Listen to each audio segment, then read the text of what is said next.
Many professionals talk about the importance of establishing and enforcing boundaries. As important as that is, most miss one absolutely essential piece in the boundaries equation. When you take a look at this house, you may notice that it has been well taken care of. You may notice that the grounds have been well maintained. You can notice that there's a fence around the property. You can see that this house has been beautifully taken care of. Because the owners of this home see the value of the home, they have set some things in place to help protect it. They have installed a security system to alert them of intruders. They have installed lights around the house, inside and out, so that when it gets dark, people can see.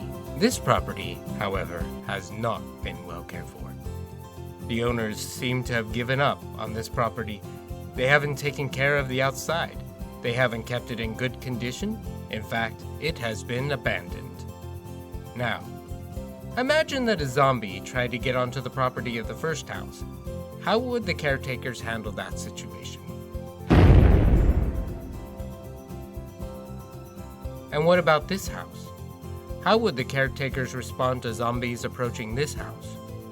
Since there doesn't seem to be any caretakers, the zombies would be free to enter as they pleased and further destroy the property. The principle is this: when we see that something has value, we will protect it. We will take care of it. When we don't see that it has value, we don't engage in much of an effort to care for it at all.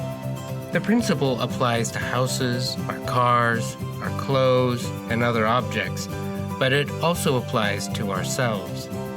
If we are caught up in shame, the deep and abiding belief or experience that we are flawed and defective, and therefore unworthy of love and belonging, we tend to see ourselves more like this house. When zombies try to take over our lives, take advantage of us, sucking the life out of us, because we don't see our own value, we likely won't put much effort into creating any kind of boundary to protect ourselves.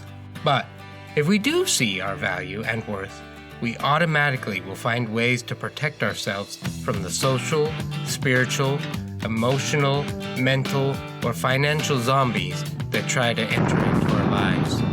Additionally, when we see the value and worth of other people, we will find ways to ensure that our behaviors do not take advantage of them. Boundaries are like a fence that we put around our homes. Having healthy boundaries helps foster healthy relationships. Oftentimes, relationships break down because boundaries are not enforced, and we allow zombies to get onto our property and eat away at what we value most.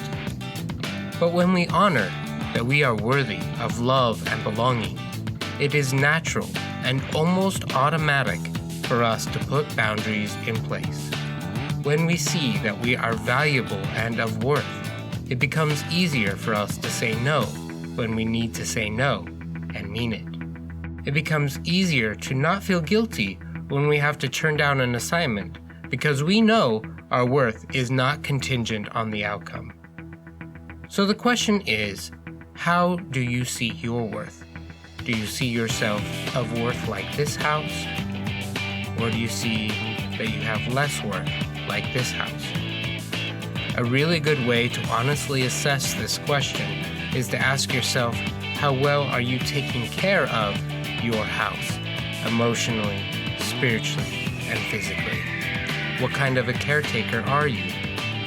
If you don't see that you are doing well as a caretaker, managing the emotional, spiritual, and physical well-being of your body, then you may want to take a deeper look at how much you believe that you are worthy of love and belonging. And if you notice that you really don't believe that you are that worthy of love and belonging, then that's something that you can take a look at. Because the truth is, you are.